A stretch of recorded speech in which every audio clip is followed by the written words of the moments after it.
السلام علیکم ورحمۃ اللہ وبرکاتہ۔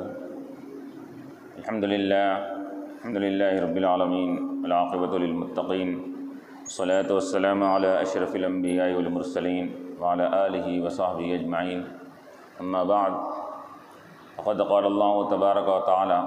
فی القرآن المجید والفرقان الحمید، اعوذ باللہ من الشیطان الرجیم،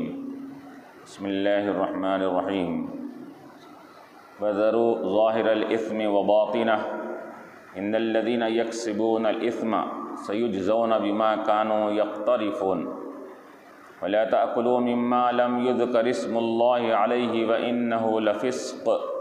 وَإِنَّ الشَّيَاطِينَ لَيُوحُونَ إِلَىٰ أَوْلِيَائِهِمْ لِيُجَادِلُوكُمْ وَإِنْ أَطَعْتُمُوهُمْ إِنَّكُمْ لَمُشْرِكُونَ صدق اللہ العلی العظیم۔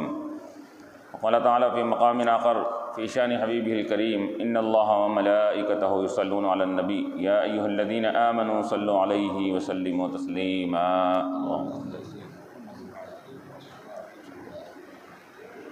حاضرین کرام و معزز سامعین، ابھی میں نے سورہ انعام کی جو 2 آیات کی تلاوت کا شرف حاصل کیا، اس میں اللہ تبارک و تعالی انسانوں کو یہ حکم دے رہے ہیں کہ اے لوگو، تم ظاہری گناہوں سے بھی بچو، باطنی گناہوں سے بھی بچو، کیونکہ گناہ ہی ہوتا ہے، اور چاہے وہ سب کے سامنے کھل کر گناہ کیا جائے یا چوری چھپے باطنی اور پوشیدہ طور پر گناہ کیا جائے، دونوں قسم کے گناہوں سے تم پرہیز کیا کرو، بچو۔ ابھی اس کے شان نزول مفسرین بیان فرماتے ہیں کہ کفار مکہ، کافروں کا یہ طریقہ تھا کہ وہ زنا کو اور دوسرے گناہوں کو جائز سمجھتے تھے، بلکہ جائز ہی نہیں سمجھتے بلکہ کھلم کھلا علانیہ کرتے تھے، بلکہ اپنے زنا کے چیزوں کا چرچا اپنے قصیدوں میں، اپنے پوئٹری وغیرہ کے چیزوں میں اس کو ذکر کرتے تھے، معلقات کے طور پر اس کو لٹکایا جاتا تھا۔ تو یہ گناہ کر کے ابھی اوپر اس کے اوپر جسارت اور جرأت یہ کہ گناہ کا اظہار بھی کیا جا رہا ہے، اور جو شریف لوگ تھے ان کفار میں سے وہ علانیہ کھلم کھلا نہیں کرتے، لیکن وہ یہ کہتے کہ چھپ کر گناہ کر لیا جائے تو کوئی قباحت نہیں، علانیہ لوگوں کے سامنے کرنا یہ غلط بات ہے۔ اور دوسری یہ کہ کفار مکہ کعبۃ اللہ کا طواف جو کرتے تھے وہ برہنہ ہو کر کرتے تھے، ننگے ہو کر طواف کیا کرتے تھے۔ ان کے بعض اس زمانے کے مجاوروں نے کہہ دیا تھا کہ اللہ کا یہ گھر پاک گھر ہے، تم اپنے جس لباس میں تم گناہ کرتے ہو اس لباس سے کیسا طواف کرتے؟ یہ اس کے دلوں میں ڈال دیا بات، تو یا تو تم ہمارے پاس سے پیسے لے کر یہ کپڑے ادھار دیتے تھے، لوگ دھندا ان کو بنا لیے تھے اس کے اندر کہ ہمارے پاس کپڑے ہیں پاک صاف،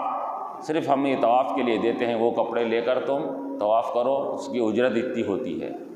تو اجرت وصول کرنے کے لیے کرتے۔ تو اب وہ کون کب تک اجرت دے کر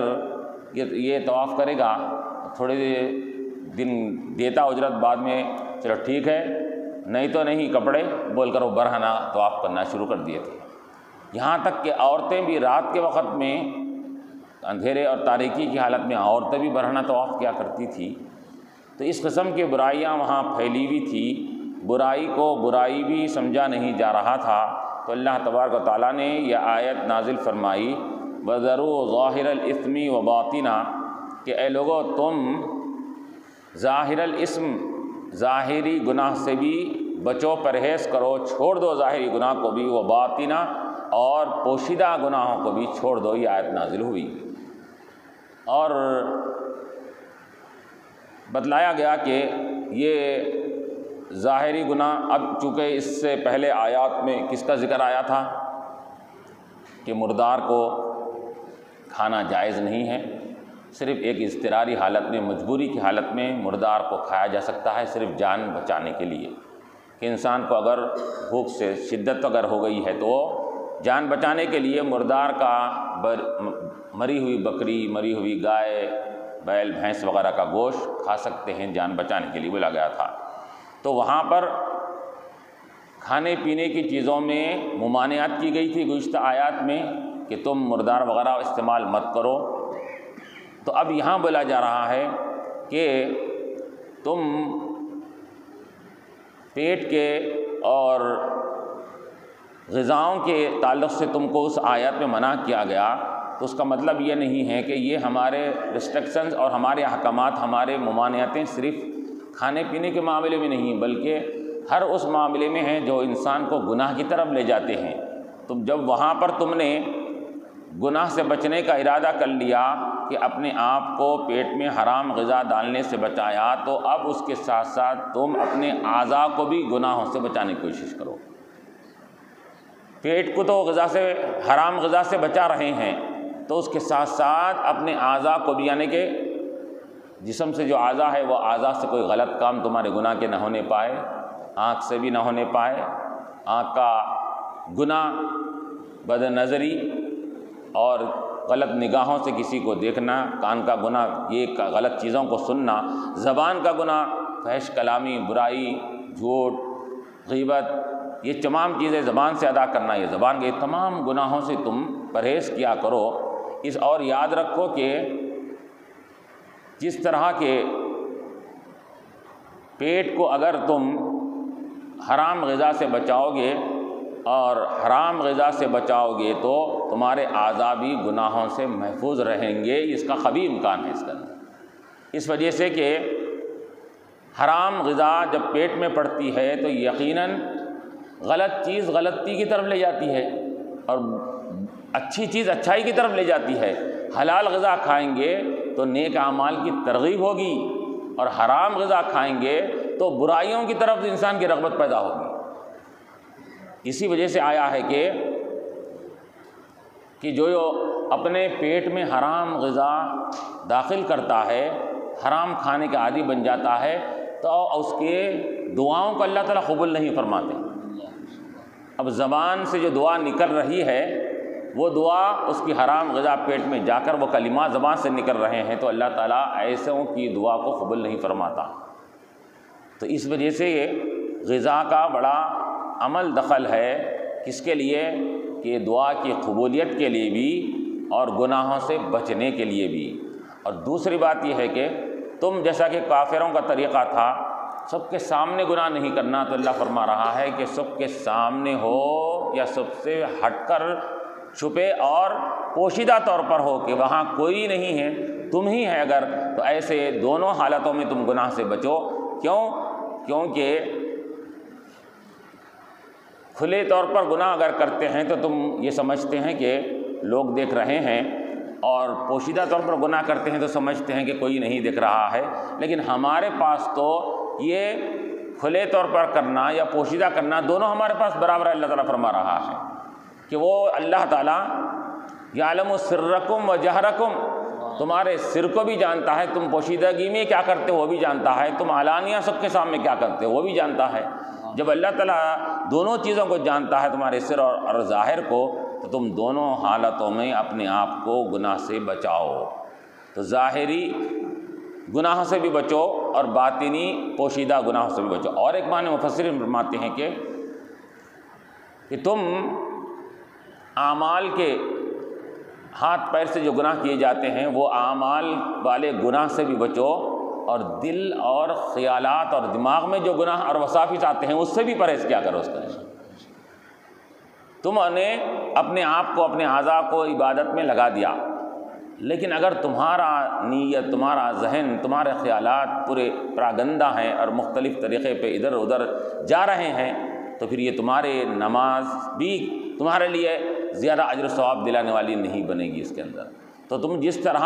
اپنے اعمال کو برے چیزوں سے بچاتے ہو، تو دل کو بھی، اب دل کو کس سے بچانا؟ دل کے گناہ، پوشیدہ گناہ یہ ہے کہ حسد سے، کینے سے، کپٹ سے، دشمنی سے، تکبر اور گھمنڈ سے، شیخی اور بڑائی کرنے سے، یہ دل میں یہ تمام انانیت جو دل میں پیدا ہوتی ہے، ان تمام چیزوں سے بچنا یہ باطنی گناہ ہے اس کے اندر۔ اور یقیناً کہ دل کے گناہ انسان کو بسا اوقات ظاہری گناہ سے بھی زیادہ خطرناک ثابت ہوتے ہیں اور نقصان پہنچاتے ہیں دل کے گناہ۔ جیسا کہ آیا کہ حسد کیا ہو رہا ہے، دل میں رہتا ہے حسد، یہ وہ ظاہر نہیں کر سکتا انہیں، سامنے والے کی کسی چیز کو دیکھ کر، نعمتوں کو دیکھ کر، دولت کو دیکھ کر، علم کو دیکھ کر، شہرت کو دیکھ کر انہیں کیا کرتا ہے، جلنے لگتا ہے، حسد کرتا ہے۔ تو حسد کرنے والا کسی کا سامنے والے کا بھی نقصان نہیں کر رہا ہے، اپنا ہی نقصان کر رہا ہے کہ وہ کڑ کر، اونٹ کر اپنے کا ہے زندگی کو خراب کر رہا ہے۔ دوسری بات یہ کہ حسد کیا کرتی ہے، ان الحسد تاکل الحسنات، کہ حسد نیکیوں کو کھا جاتی ہے، کما تاکل النار الحطب، جیسا کہ آگ سوکھی لکڑی کو کھا جاتی ہے۔ تو دل کے گناہ کیا کر رہے ہیں، حالانکہ بظاہر معلوم نہیں ہو رہا کہ آپ ظاہر اعضاء سے کچھ گناہ کر رہے ہیں یا نہیں کر رہے ہیں، معلوم ہی نہیں ہو رہا، آپ اچھے اعمال کر رہے ہیں، لیکن دل کا گناہ آپ کو کیا کر رہا ہے، آپ کی نیکیوں کو برباد کر دے رہا ہے، نیکیوں کو ضائع کر دے رہا ہے۔ تو اس وجہ سے اللہ تعالیٰ نے یہاں فرما رہے ہیں کہ تم اپنے خلق کو بھی یہ برائیوں سے بچاؤ اور اپنے ذہن اور فکر کو بھی برے خیالات، برے وساوس سے بچانے کی کوشش کرو۔ دونوں قسم کے گناہوں سے بچو گے اور ہر چھوٹی بڑی برائی سے بچو گے، تبھی کہیں تم جا کر حقیقی معنی میں تم ہدایت کے راستے پر گامزن رہو گے۔ تو اللہ فرما رہا ہے کہ وَذَرُوا ظَاهِرَ الْإِثْمِ وَبَاطِنَهُ، اور پھر یہاں پر اللہ تبارک و تعالیٰ نے فرمایا ضرور کے معنی ہے کہ چھوڑ دو، ضرور چھوڑ دو۔ تو اب یہاں پر علماء فرماتے ہیں کہ اب جو گناہ کر رہا ہے اس کے لیے بھی حکم ہے کہ گناہ کو چھوڑ ڈالو، اور جو گناہ نہیں کرتا تو چھوڑو کے معنی کیا ہوگے کہ گناہ کو جو چھوڑے ہوئے ہے تم اسی طرح اسی پر قائم رہو۔ اولیاء اللہ گناہ کرتے نہیں تھے تو ان کے لیے آیت کیا بول رہی ہے، جس طرح تم گناہوں سے بچے ہوئے ہیں ہمیشہ اس طرح بچتے رہو۔ اور تیسرے معنی یہ بھی ہے کہ تم نے گناہ کے لیے تمام حالات تمہارے سامنے سازگار ہو گئے، تم گناہ کی تم نے تیاری کر لی، اور اس کے بعد تم کو اللہ کا خوف اور خشیت تمہارے دل میں آ گئی، اور ایسے وقت میں تم کو جب خوف و خشیت آ جائے تو ایسے وقت میں تم وہ گناہ کے تمام حالات سازگار ہونے کے باوجود بھی گناہ سے بچ جانا، یہ ہے ضرور ظاہر الاسمی، کہ ظاہری گناہ سے بچو۔ کب؟ جب کہ تمام اسباب گناہ کے پیدا ہو چکے ہیں، آپ آسانی سے گناہ کر سکتے ہیں، لیکن صرف اللہ کے خوف اور خشیت کی وجہ سے وہ کیا ہے آپ کے دل میں جب آتا ہے تو تمہارا کام یہ ہے کہ وَلِمَنْ خَافَ مَقَامَ رَبِّهِ جنتان کہا گیا ہے، وَأَمَّا مَنْ خَافَ مَقَامَ رَبِّهِ وَنَهَى النَّفْسَ عَنِ الْهَوَىٰ کہا گیا کہ برائی کا ارادہ کر رہا تھا انسان اور برائی کی طرف آگے بڑھ رہا تھا، اچانک یاد آ گیا من خاف مقام ربه، ایک دن مجھے رب کے بارگاہ میں ٹھہرنا ہے اور اس کو جواب دہی کرنا ہے۔ تو یہ جیسا خیال آنے کی ذاتی وَنَهَى النَّفْسَ عَنِ الْهَوَىٰ، اپنے نفس کو خواہشات نفسانی سے روک لیا۔ تو یہ بتا رہے ہیں کہ سب سے بڑے اجر دلانے والا اور گناہوں سے بچنے کا سب سے بڑا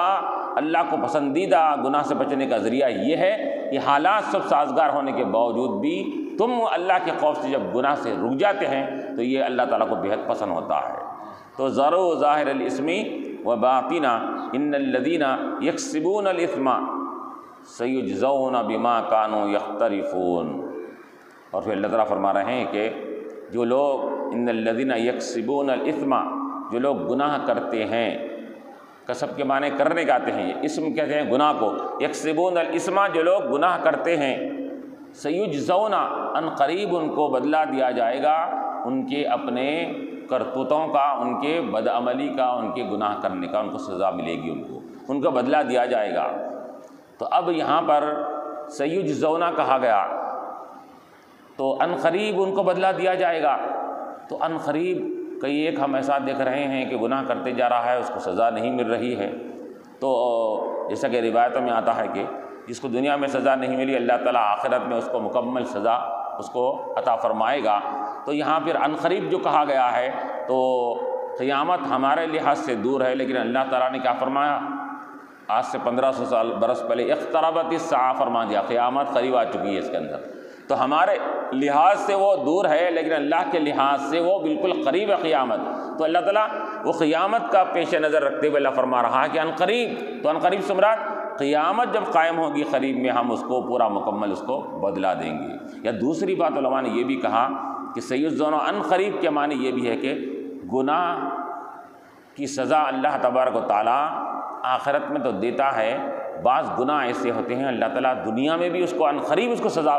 عطا فرما دیتے ہیں۔ اس کی طرف اشارہ کیا جا رہا ہے، جس کے بعض گناہ ہیں جیسا کہ کہا گیا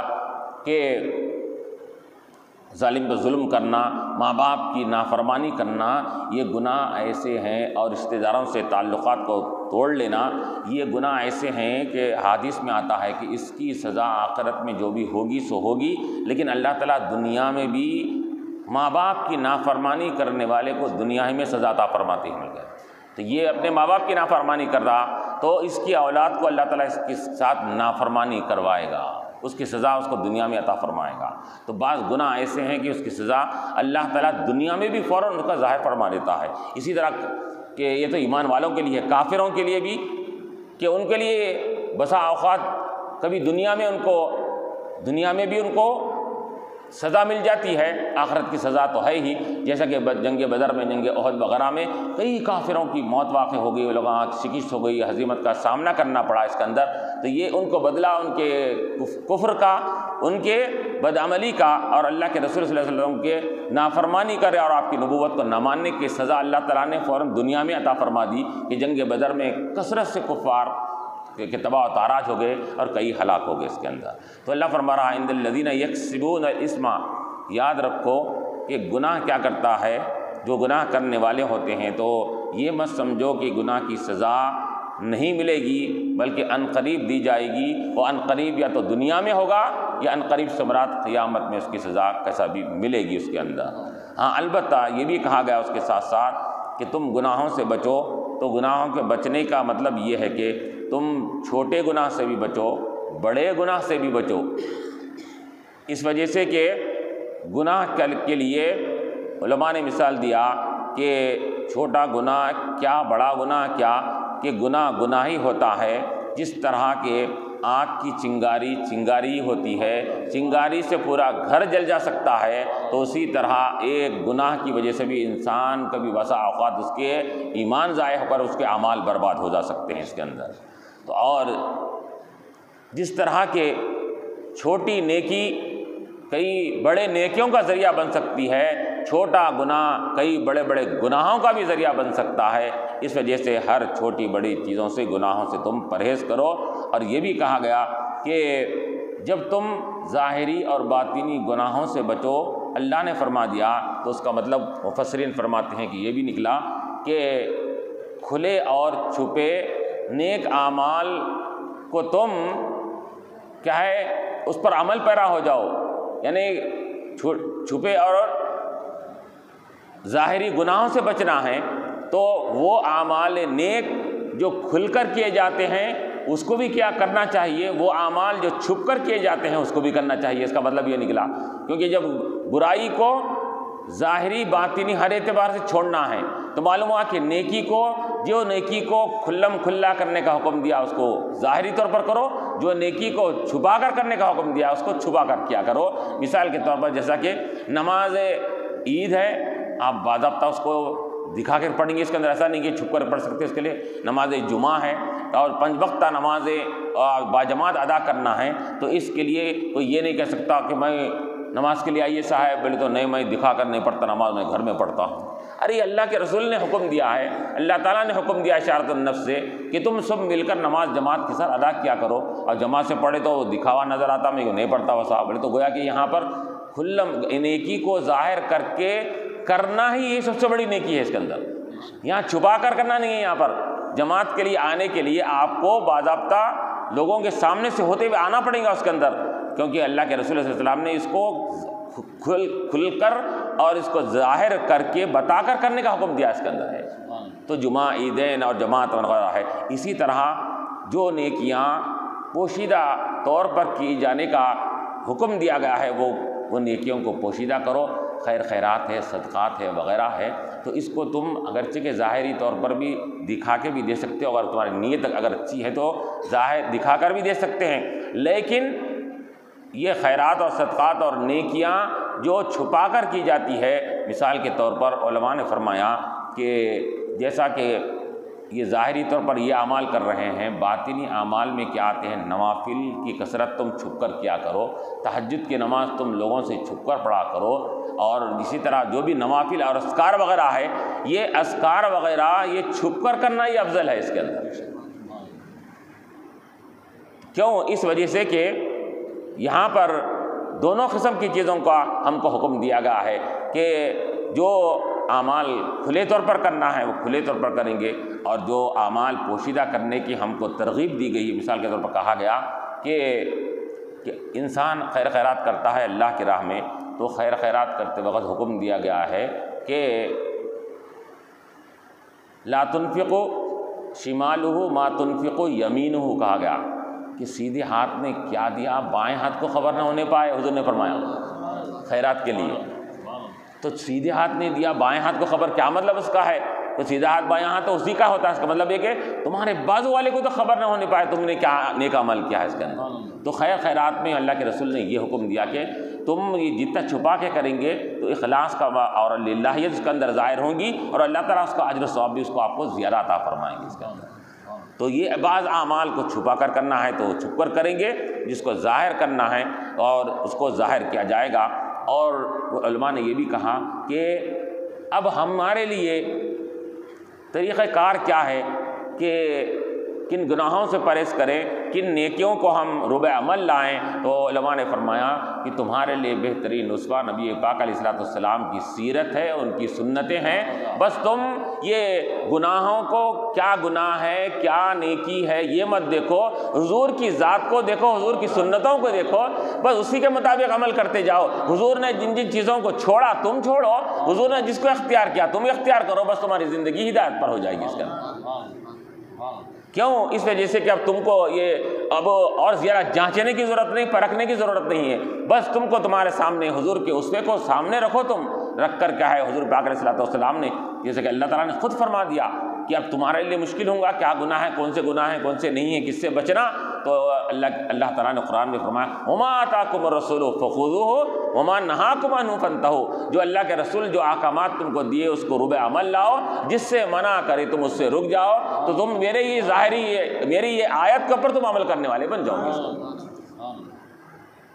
تو یہاں پر یہی کہا گیا سیجزون بما کانوا یختلفون، پھر آگے اللہ تعالیٰ فرما رہا ہے ولا تاکلوا مما لم یذکر اسم اللہ علیہ وانہ لفسق، کہ اور مت کھاؤ مما ایسے جانوروں کا گوشت جن کے اوپر عمدن اللہ کا نام نہ لیا جاتا ہو، بسم اللہ پڑھ کر جس جانور کو ذبح نہ کیا جائے عمدن، اس کا گوشت مت کھاؤ۔ ولا تاکلوا مما لم یذکر اسم اللہ علیہ، جس پر اللہ کا نام نہیں لیا گیا ہے، ایسے جانور کے گوشت کو مت کھاؤ۔ کیوں؟ کیونکہ علماء فرماتے ہیں کہ عمدن اگر کسی نے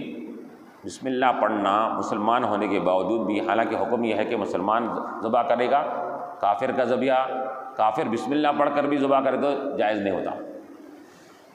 کافر بسم اللہ پڑھ کر بھی ذبح کرے تو ذبیحہ جائز نہیں، حرام ہو جاتا اس کے اندر۔ لیکن مسلمان اگر بسم اللہ نہ بھول کر نہ پڑھا تو اس کا جائز ہو جاتا اس کے لیے۔ عمدن اگر ترک کرے گا ترک کرے گا تو اس صورت میں وہ ذبیحہ حرام قرار دیا گیا ہے۔ اور امام اعظم ابو حنیفہ رحمۃ اللہ علیہ فرماتے ہیں کہ عمدن یہاں ترک کیا گیا تو وہ حرام ہو جائے گا۔ اگر کسی نے بھول کر زبان سے نہیں لیا تو وہ بھولنے کی وجہ سے وہ حرام نہیں ہوگا، بلکہ وہ جانور کو حلال قرار دیا جائے گا، کیونکہ حدیث شریف میں اللہ کے نبی علیہ السلام نے فرمایا رفع عن امتی الخطأ والنسیان، میری امت سے بھول چوک کو خطا کو معاف کر دیا گیا ہے۔ جس طرح کہ آپ روزے کی حالت میں بھول کر کھا لینے سے روزہ نہیں ٹوٹتا، اسی طرح بھول کر آپ نے جانور کے ذبح کے وقت میں بسم اللہ نہیں لیا تو وہ جانور حرام نہیں ہوتا اس کے لیے۔ عمدن اگر ترک کر رہا ہے، یاد ہے میں جانور ذبح کر رہا ہوں پھر بھی نام نہیں لے رہا ہے، تو ایسی صورت میں وہ جانور حرام ہو جائے گا۔ ایک معنی یہ حرام ہونے کی ایک یہ ہے، دوسری یہ کہ اللہ کے نام کے ساتھ کسی اور کا نام لے لیا جائے، ذبح کرتے وقت ہی بسم اللہ و فلان، اللہ کے نام سے نعوذ باللہ اور فلاں کے نام سے، تو بھی وہ جانور حرام ہو جائے گا۔ کیوں؟ صرف اللہ کے نام سے ذبح کرنے کا ہے اس کے لیے۔ اور یہ حکم صرف جانوروں کے ذبیحے کے لیے حکم دیا گیا ہے۔ اب رہا کہ عام غذاؤں وغیرہ پر اگر کوئی بسم اللہ نہیں پڑھے تو وہ حرام ہے، ایسا نہیں بول سکتے۔ یہ اور بات ہے کہ بسم اللہ پڑھنے سے کھانے میں برکت آئے گی، وہ کھانا آپ کے لیے نور بنے گا، آپ کے لیے باعث برکت بنے گا، لیکن اگر کوئی بغیر بسم اللہ کے کھا رہا ہے تو حرام اور ناجائز نہیں بولیں گے وہ کھانے کو۔ یہ اس کا اطلاق ہر کھائی جانے والی چیز کے اوپر نہیں ہے، بلکہ یہاں صرف علماء نے فرمایا ذبح کیے جانے والے جانوروں کے لیے ہے۔ آپ جانور ذبح کر رہے ہیں، بکرا، بکری، اونٹ، بیل، گائے، بھینس وغیرہ، ہرن، جو بھی جانور حلال ذبح کر رہے ہیں اس وقت آپ نام لینا ضروری ہے۔ کیوں؟ اس وجہ سے کہ وہ کفار وغیرہ اپنے بتوں کے نام پر ذبح کرتے تھے، غیروں کے نام پر ذبح کیا کرتے تھے، تو تم اللہ کا نام لینے والے ہو، کیسا معلوم ہو کہ تم اللہ کے نام پر اس کو ذبح کرنا چاہیے؟ تو یہ حکم دیا گیا اس کے اندر۔ تو وَلَا تَأْكُلُوا مِمَّا لَمْ يُذْكَرِ اسْمُ اللَّهِ عَلَيْهِ وَإِنَّهُ لَفِسْقٌ، یقیناً یہ گناہ کا کام ہے۔ کیا جس جانور پر عمدن بسم اللہ نہیں پڑھا گیا تو وہ مردار ہو گیا، حرام ہو گیا، کہ معنی کیا ہے؟ مردار ہے وہ حلال ہونے کے باوجود بھی تم سمجھ رہے ہیں کہ میں اس کو حلال طریقے سے ذبح کیا، اس کی فلاں رگیں کٹنا، جتنی رگیں کٹنا تھی کٹی، فلاں وہ سب اپنی جگہ ہے، لیکن اسلام کہہ رہا ہے، قرآن کہہ رہا ہے کہ وہ حرام ہے۔ کیوں؟ اس وجہ سے کہ اس پر اللہ کا نام ہی نہیں لیا گیا۔ تو اللہ یہاں فرما رہے وَإِنَّهُ لَفِسْقٌ، یقیناً یہ گناہ کبیرہ ہے، فسق ہے، بہت بڑا گناہ ہے یہ۔ کیا کرنا؟ ایسے جانور کو جس پر اللہ کا نام نہ لیا جائے اس کا گوشت کھانا یہ حرام ہے، ناجائز ہے، تمہارے لیے بہت بڑی گناہ کی بات ہے اس کے اندر۔ اب یہ اور بات ہے کہ اب یہاں پر غیر اللہ کے نام پر ذبح نہیں کرنے میں اب لوگوں کے اندر مغالطہ ہو جاتا ہے اس کے اندر، کہ اب کوئی کیا ہے کسی بزرگ کے نام پر بکرا چھوڑتے، جہانگیر پیروں کا بکرا، وہ فلاں نیاز کا بکرا اور نیاز کا فلاں جانور، تو لوگ یہ کہتے ہیں کہ اس کے اندر دیکھو غیر اللہ کے نام پر کیا ہے جانور کو ذبح کرنا ناجائز ہے، اور تم لوگ کیا ہے جہانگیر پیروں کا بکرا بول کے ذبح کرتے ہیں، فلاں کا بکرا بول کے ذبح کرتے ہیں، نیاز کا بکرا بول کے 11ویں کا بکرا بول کے ذبح کرتے ہیں، غیروں کا نام لے لیجیے تم اس کے اندر۔ تو ان سے یہ کہا جائے گا کہ یقیناً اگر کوئی جہانگیر پیروں کا بکرا بول رہا ہے لیکن ذبح کرتے وقت بسم اللہ اللہ اکبر کہتا ہے اس کے اندر، تو پھر وہ بالکل یقیناً حلال اور بالکل جائز ہے۔ کیوں؟ اب جہانگیر پیروں کا بکرے کا معنی یہ ہے کہ یہ بکرا ذبح کیے جانے کے بعد جو گوشت پکا کر کھایا جائے گا اس کا ثواب جہانگیر پیروں کو ملے گا، جہانگیر پیراں کو ملے گا، اس کا مطلب یہ ہوتا ہے اس کے اندر۔ نیاز کا بکرے کا مطلب یہ ہوتا ہے کہ ہم جو نیاز کر رہے ہیں یہ نیاز ہم بسم اللہ اللہ اکبر کہہ کے ذبح کرتے ہیں، لیکن یہ بکرے ذبح کیے جا رہے ہیں تو بکرے کا گوشت کی جو ہم بریانی بنائیں گے، جو کھانا بنائیں گے، اس کا ثواب ہم غوث پاک رحمۃ اللہ علیہ کی روح اقدس کو ثواب پہنچا رہے ہیں، اس کا مطلب یہ ہوتا ہے۔ تو جس کے نام پر، جس جانور کو کسی کے نام پر کر دینے سے وہ جانور حرام نہیں ہوتا جب تک کہ ذبح کرتے وقت اگر نام لے رہے ہیں تو وہ حرام ہوگا۔ وہ اگر نعوذ باللہ کوئی بھی اتنا جاہل تو نہیں ہے مسلمانوں میں کہ ذبح کرتے وقت جہانگیر پیراں بلکہ کوئی ذبح کریں گا، ذبح کرتے وقت غوث اعظم بلکہ ذبح کرے، کوئی جاہل رکشے والا بھی رہتا نہیں کرتا اس کے اندر۔ اب یہ لوگ یہ بول رہے ہیں کہ تم نام لے لی، دوسروں کا نام لیتے حرام ہو گیا۔ ارے نام لیتے حرام ہو گیا بولے تو پھر اب وہ جعفر کا بکرا بولو، جعفر بکرا لے کے آیا اس کے اندر، کون سا جب آپ کیا بکرا ذبح کر رہے ہو تو جعفر کا بکرا ذبح کرا میں، چلو حرام ہو گیا پھر وہ۔ ارے اس کے پاس سے لے کے آئے، اس کے پاس سے خریدے، اسی طرح یہ فلاں کا بکرا کا بدلے ہوا کہ ان کے نام پہ اس کا ثواب پہنچایا جا رہا ہے اس کے اندر۔ تو یہ اپنی اپنی تھنکنگ کا اور اپنے کیا ہے سوچنے کا انداز ہے اس کے اندر کہ وہ غلط طریقے سے لوگوں کو یہ فلاں باور کرتے ہیں اس کے اندر۔ تو ہم یہی کہتے ہیں کہ کسی کے نام پر بھی ہوگا عقیقے کا بکرا، بچے کے لیے 2 بچے، لڑکے کے لیے 2 بکرے ہونا ہے، لڑکی کے لیے 1 بکرا ہے، اب لے کے آ گئے اس کے اندر تو 2 بکرے، اب وہ قربانی کا جانور کرنے کے لیے بکرا لا لیے اس کے اندر، اب اس کو انہوں نے نامزد کر دیے، یہ میرا بکرا، انہوں نے بولا وہ میرا بکرا، کوئی اچھا فرما لے کر آ کے وہ میرا بکرا، تو یہ زید کا بکرا، یہ عمر کا بکرا، اب وہ زید و عمر کا بکرا کاٹ رہی ہیں، تو اب نام لے لیے نا اس کے اندر، اب نام لیتے حرام ہوگا بولے تو پھر یہ بھی حرام ہو جانا بھی اس کے اندر۔ تو یہ صرف کیا ہے، یہ سوچنے کا اور کیا ہے غلط انداز سے اس کو سوچنے کا یہ نتیجہ اس طرح نکلتا ہے۔ ہم یہ دیکھیں گے نام کچھ بھی پہلے رکھ لیا جائے، ذبح کرتے وقت بسم اللہ بولا جا رہا ہے اور بسم اللہ کے ساتھ اور دوسرے کسی کا نام نہیں لیا جا رہا ہے، ختم، وہ جانور حلال ہو جائے گا۔ تو وَإِنَّهُ لَفِسْقٌ کہا گیا کہ ہم کیا ہے مردار کو، ایسے جانوروں کو مت کھاؤ۔ وَإِنَّ الشَّيَاطِينَ لَيُوحُونَ إِلَىٰ أَوْلِيَائِهِمْ لِيُجَادِلُوكُمْ، اور شیاطین کیا کرتے ہیں، لَيُوحُونَ إِلَىٰ أَوْلِيَائِهِمْ، وہ اپنے اولیاء کی طرف یہ وسوسے ڈالتے ہیں۔ وحی کے معنی یہاں پر کیا ہے، وسوسے ڈالنا، دل میں کوئی غلط بات کا خیال ڈالنا، یہ مراد ہے وسوسے کے معنی میں یہاں پر۔ کیوں شیطان وحی کیسا کرے گا، شیطان وحی تو اللہ کے لیے کہا گیا اس کے اندر، تو شیطان وحی کے معنی ہے کہ دل میں کیا کرتا ہے شیطان، کافروں کے دلوں میں وسوسے ڈال کر، غلط قسم کی باتیں ڈال کر وہ مسلمانوں کے سامنے وہ اس کو ظاہر کرانے لگتا ہے، ارے تمہارے کون ایسا ہے، وہ کیسا ہوتا ہے، یہ کیسا ہوتا ہے، اسلام میں یہ حکم ہے، یہ ایسا کیسا حکم ہے اس کے اندر، یہ ہمارے اس کے لحاظ سے صحیح نہیں گنا، فلاں نہیں گنا، شکوک شبہات ڈاؤٹس یہ پیدا کراتا کون، شیطان، کافروں کے دلوں میں چلتا، کافر آ کے کیا ہے مسلمانوں کے سامنے وہ ڈاؤٹس لا کر ظاہر کرتے اس کے اندر، لیجادلوکم، تاکہ وہ کیا کریں کہ شیطان یہ چاہتا ہے کہ اس کے ذریعے سے لوگوں میں انتشار پیدا ہو، جھگڑے پیدا ہو، لیجادلوکم، تم کو جدال میں ڈالے، جھگڑے میں ڈالے، بحث و تکرار میں ڈالے اس کے اندر، تو اس قسم کے باتیں ڈال کر وہ کیا کرتا، حرام کو حلال، حلال کو حرام کرنے کی کوشش کرتا ہے۔ ارے بھائی سود کیا معلوم کیا ہے کہ سود اگر کسی کو کیا زبردستی لیا جا رہا ہے تو سود ناجائز ہے، نعوذ باللہ۔ ارے انہیں خوشی سے خود آپ کو سود دینے کے لیے راضی ہے اس کے اندر، تو اب سود کہاں رہا اس کے اندر، یہ شبہات ڈالتا اس کے اندر، حالانکہ سود ہی ہوتا ہے اس کے اندر ہے۔ آپ 1000 روپے دے کے 1100 روپے لیں گے آپ تو سود ہی اس کے اندر ہے، نہیں وہ خوشی سے دیا میرے کو، تو خوشی سے دینے سے کیا معلوم حرام چیز کیا حلال ہو جاتی ہے اس کے اندر۔ تو یہ کیا کرتا ہے شیطان وسوسے ڈالتا ہے، اور اس قسم کے وسوسے جیسے کہ آج کا کاروبار میں لوگوں بولتے ہیں مول صاحب جھوٹ بولے تو کاروبار نہیں چلتے، کیسا بولیں گے ہم کیسا کریں گے، بغیر جھوٹ بولے کے کاروبار نہیں چل سکتے، پھر دھندا ہی نہیں ہوتا اس کے اندر، نعوذ باللہ۔ تو آپ نے کاروبار کے لیے جھوٹ کو جائز قرار دے دیا، نعوذ باللہ۔ تو یہ شیطان وسوسے ڈالنے لگتا ہے کہ کچھ نہ کچھ یہ چال بازی کرے تو اس کاروبار ہوتے، دھندا چلتا، فلاں کرتا، یہ وسوسے شیاطین ڈالتے ہیں۔ تو معلوم یہ ہوا کہ شیاطین انسانوں کو وسوسے ڈالتے ہیں اور انسان ایک دوسرے کو وسوسے اور شیطان کی باتوں کو پہنچاتا ہے۔ تو اللہ فرما رہا ہے ان الشیاطین لیوحون، یہ لوگ وسوسے ڈالتے ہیں الی اولیاءہم، اپنے چیلوں کی طرف، اپنے دوستوں کی طرف، لیجادلوکم، تاکہ وہ تم کو جھگڑے میں، فتنے میں اور بحث و تکرار میں ڈال دے تم کو، اور تم بحث کرنے لگ جاؤ اس کے اندر۔ وَإِنْ أَطَعْتُمُوهُمْ إِنَّكُمْ لَمُشْرِكُونَ، تو اللہ تعالیٰ فرما رہا ہے اور اگر تم وَإِنْ أَطَعْتُمُوهُمْ، اگر تم ان شیطان کے وسوسے والی باتوں کو جو کفار پیش کر رہے ہیں ان کی باتوں میں اگر آ جاؤ گے، ان کی باتوں کی اگر تم باتوں کو مان لو گے، اطاعت کرو گے اور ان کی باتوں کو اگر مان لو گے، انکم لمشرکون، کہ شرکیہ باتوں کو اگر تم مان لو گے تو تم بھی مشرک ہو جاؤ گے اس کے اندر، انکم لمشرکون کہا گیا اس کے اندر۔ تو اس وجہ سے کہ علماء نے فرمایا کہ حلال چیز کو حرام کر دینا